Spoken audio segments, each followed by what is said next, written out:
Original. Original.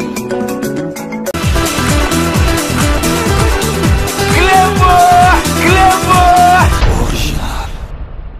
On doit mettre sur pied un état de droit. Au nom du Père. Et dans un état de droit, il y a une justice indépendante. Du Fils. Et du peuple. Ce n'est pas pour rien qu'on fait des constitutions. Nous l'avons promis. Pourquoi Mboké débat? Parce que ceux qui arrivent et qui sont censés prêcher par l'exemple, eux prêchent par le mauvais exemple. Nous l'avons défendu. Un état de droit, c'est celui où tout le monde respecte la loi. Si on me bandi pour détourner un bandi bako, le toi tu crois que balandi on a besoin. On en a fait quoi? Nous y avons cru. Mais ce que mon konza lobi a vu bon likamako point au salaire au yo, aux amons à maïnanga, c'est vrai, tout tanga yo, tu vas en prison. Nous y voilà. État de droit.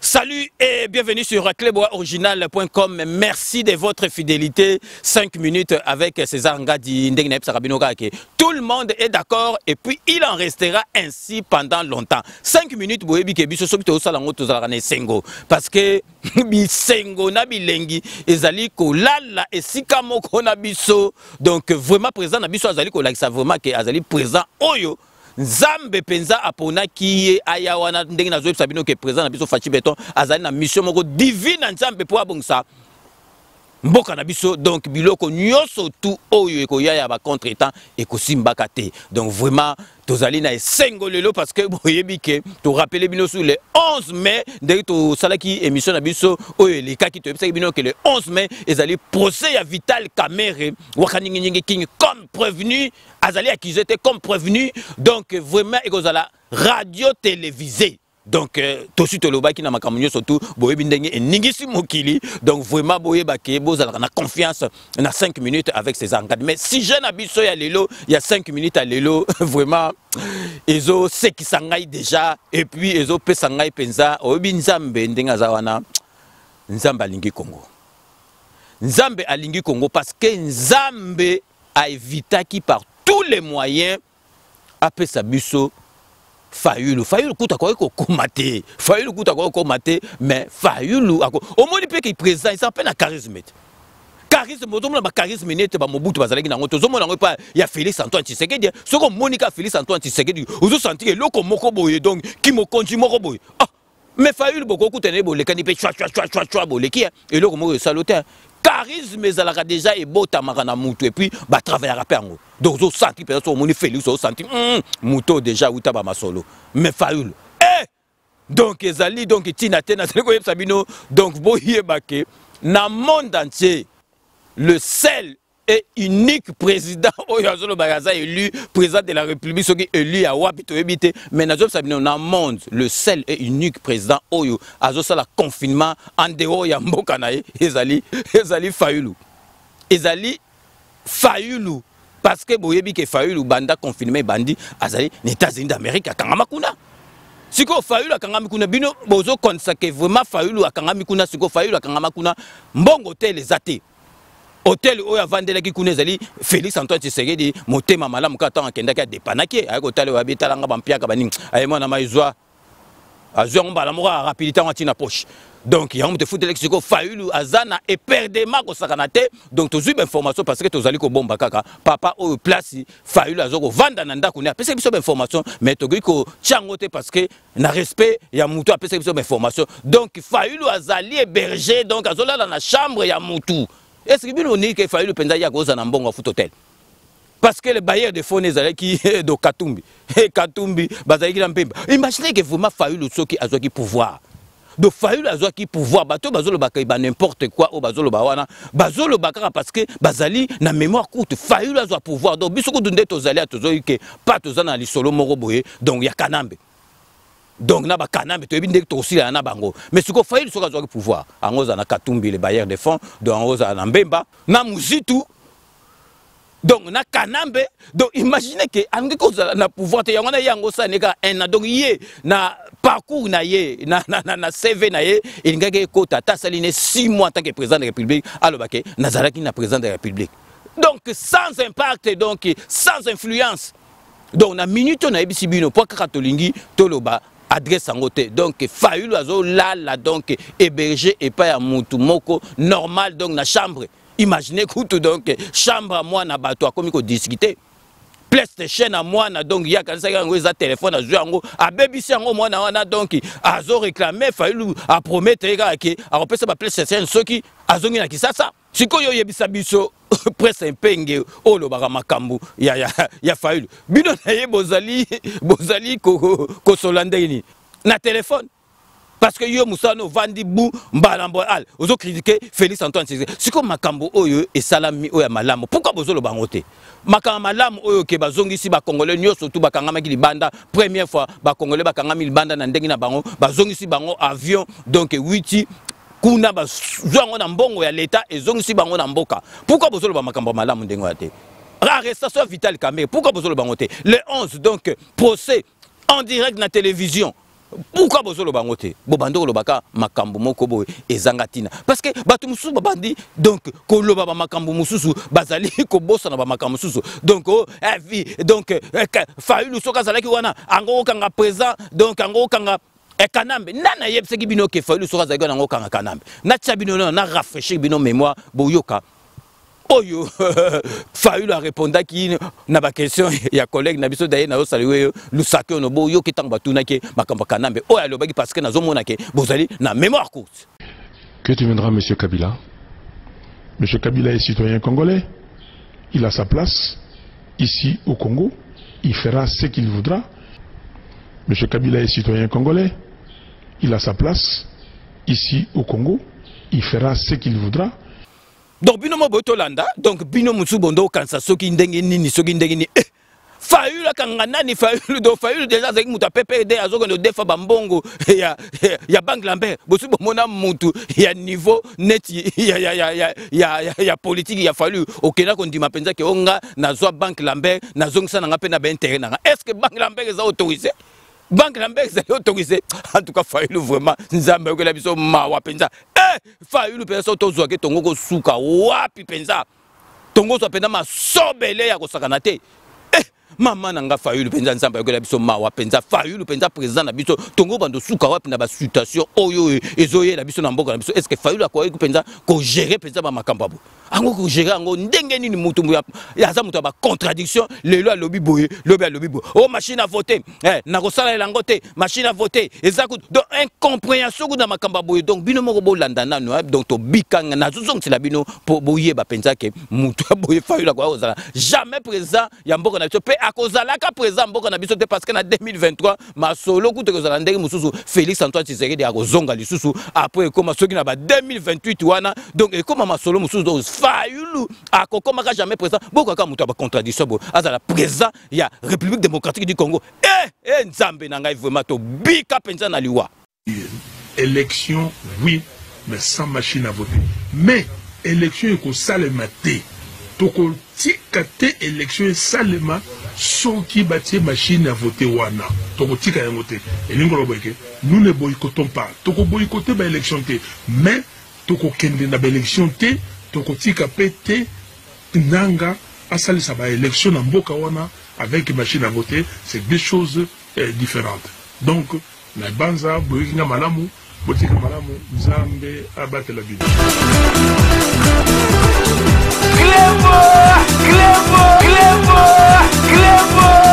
donc bolandi président mutu ba inconstance lelo lobby attaque de politique ezala nango bato lukuta mais il a fallu lutter donc ambiguïté na makambo na ye donc Fayulu penza nzambe donc nzambe alingi Congo parce que atie la biso penza oyo mutu oyo penza et puis peuple congolais azomona omoni batu mususu omoni discours ya président étiquette bonabo et silia parce que batu ba comprendre bilo mo bomoni na batu mususu tokotanga ba kombo na bango te o babando sa neti ba comprendre ga siko OK donc président de la République azali moko pe azo beta batu ba frappe ko sakana te donc peuple congolais vraiment to sepela na makambo to zali nango siko vraiment to sepela parce que to zui mutu oyo esengeli azala na mboka na biso comme président de la République donc to marquer une courte pause publicitaire ndeka boyebi ba partenaire na biso mi balé donc Romain Ilunga, le grand traiteur na Katia Bruxelles, et puis c'est la TV décodeur Oyaba Namboka Yamoke au China Poche au Tamboli et Sikanyo sur internet et allez au branché. Donc restez connectés sur cleboaoriginal.com. À tout de suite.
Rome C20, service traiteur, organisateur d'événements, allant du cocktail en passant par les akouskis et le traiteur qu'il faut. Vous avez toutes les spécialités, africaines, européennes, asiatiques, du monde entier. Quel goût, quelle perfection, quelle propreté. La dégustation est au rendez-vous grâce à Rome C20. Vous savez les contacter au 0032 465 22 11 72. Rome C20, le meilleur dans son domaine.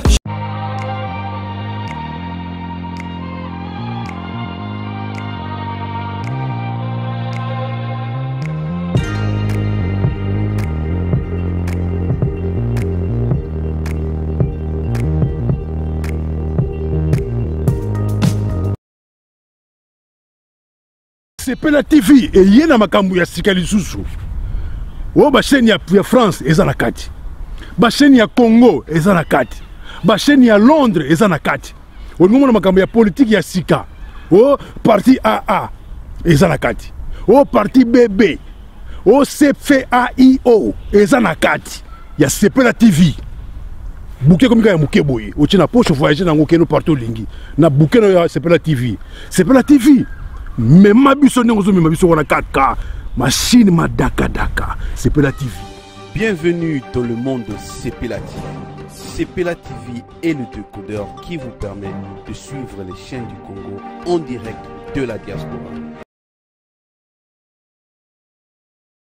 Bino moko boyito landa ba partenaire na biso mibale on a le partenaire éternel donc Sepela TV na Romain Ilunga le grand traiteur na kati ya Belgique donc il faut bobenga ke déjà parce que agenda donc ezali comme miti na ba 2024 comme mobulu parce que ba place ezata après confinement ba tout baza na ba fête ya kosakana te ya ngana bomoni ke pub to tikaki te po bozo en contact na parce que ezali ba place ezali ya kosakana te donc vraiment to comme presque à la fin émission na biso meto ezali ko beta société les loto zo oyeb sabino boyeba Martin Fayulu azali confiné, donc premier président dans le monde unique, le seul oyo azali confiné en dehors ya mboka na ye.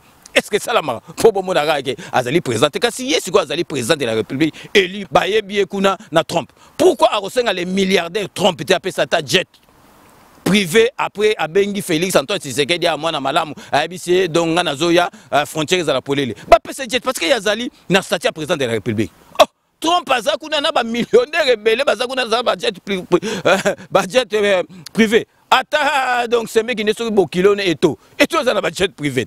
À cause de les jet privé zongi eto kuta sa baye parce que quand ça faillite na ndaku wana ya oya pesa kuna gérer.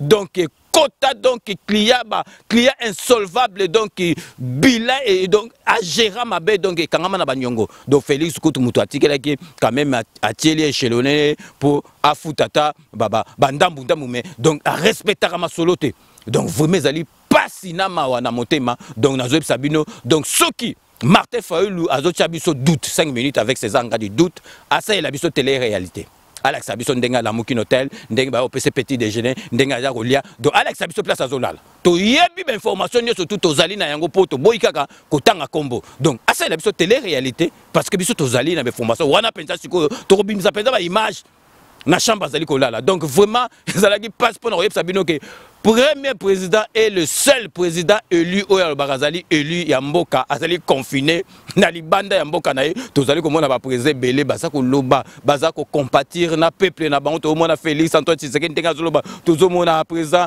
ya Madagascar ndenge basali po baluka donc bazali na kati ya mboka na bango bazali koluka solution na peuple na bango le président de la République élu soi-disant élu ya République démocratique du Congo confiné aux États-Unis d'Amérique et pas ya maman sociale Niki Nyanga.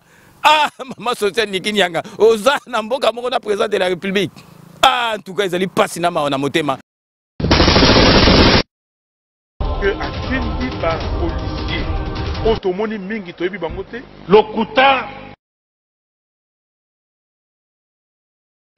Bato bazoko tala bilongi na bango lokola bana ya mboka te. Lokuta. Balati bilamba ya ba policier na biso. Lokuta bazako pesa mitindo tomoni kotobola ba pneu. Lokuta kotile masasi babeti masasi. Démagogie. Violence oyo nanu na mona yango te na tambola na ba marche. Même na zo ba balle.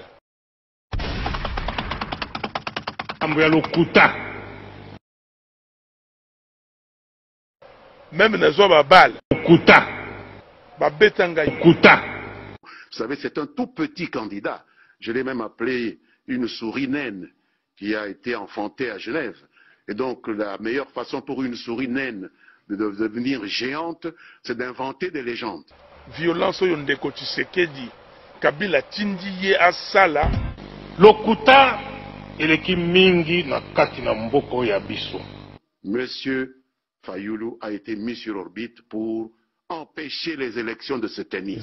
Il n'y a pas de machine à voter. On en parlera. Si c'est machine à voter, je ne suis pas candidat pour aller aux élections avec une machine à voter. Pas pour gagner les élections. Et j'ai dit qu'il ne fait pas campagne. Il prépare la contestation. Alors, la seule solution pour eux, c'est de nous arrêter, d'essayer de nous assassiner. Okuta. Même dans la balle. Okuta. Qu'est-ce qui se passe? Qu'est-ce qui se passe? Lorsque la coalition Lamuka vous dit non à la machine à voter, vous avez compris maintenant? Il prépare une crise post-électorale. Non,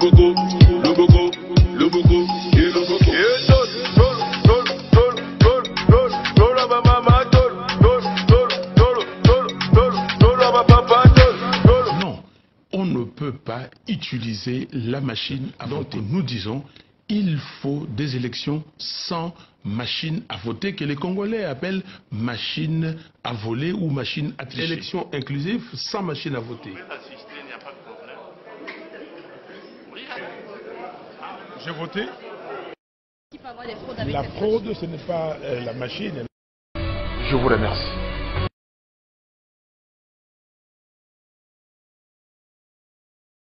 Po biso tokoko tika ba makambo te. Po bato belé président na biso Fachi Beto azosala makambo o penza ya sérieux na makambo ya solo mais bazali kondima te. Ndeto lobaki ndima ta Félix Antoine Tshisekedi te. D'accord, mais ba œuvre o azosala na musala o azosala po na mboka. Ndima yango quand même parce que zali po na mboka na biso. Mais boningi kondima te. Yango na pe biso ba air moto zali ko mema bino na masolo na bino o sai bo sai net bo. Kasi bato ba lobara wana. Ba lobara ta to mona yo président na biso soki Fayulu na bango ba yambie na bo. To mona ba image te. Ba yambie so na bo la biso ba image. To bo la biso ba image. Donc ils allaient vraiment pas sinama on a monté manzambe na biso ayoke la biso mawa parce que soki tozwaka mutuluka Fayulu nzambi tata mbele masobe le penzambele to yeba place to sukate mbele mboka na biso ngo zonga nesika oyo tozali ba période te ndengi bato bazali ko sepela na biso to yebite ndengi ni tongo suka vraiment 5 minutes à lelo to yebisi bino kaka vraiment que nzambe a pesa mission divine et pas ya Félix Antoine Tshisekedi pour abongisa mboka na biso donc ba contre-temps oya ki ndokito ya ekosimbaka jamais parce que yazana mission naye divine ti amema mboka na biso esika ezalaki pe ekokoma. Donc yangwana vraiment tokomi nasuka ya émission na biso ndenge na lobaka. Je vous laisse le soin d'en tirer vos conclusions et de me faire parvenir vos commentaires comme d'ailleurs vous en avez l'habitude de faire. Donc c'est la fin de ce 5 minutes avec César Ngadi. Merci de l'avoir suivi. Donc nous allons nous retrouver avec grand plaisir dans 24 heures pour un nouveau numéro. Cette émission a été réalisée par le grand réalisateur Yalolo Chouami, assisté de Doudou Chouami Doudoulé. Donc nous allons nous retrouver avec grand plaisir dans 24 heures pour un nouveau numéro. D'ici là, portez-vous bien et à très bientôt. N'oubliez pas, tout le monde est d'accord et il en restera ainsi pendant longtemps. Kanambe toko zoyer hako liama pe akozwa masolo nambuchu pena dikosi. À très bientôt.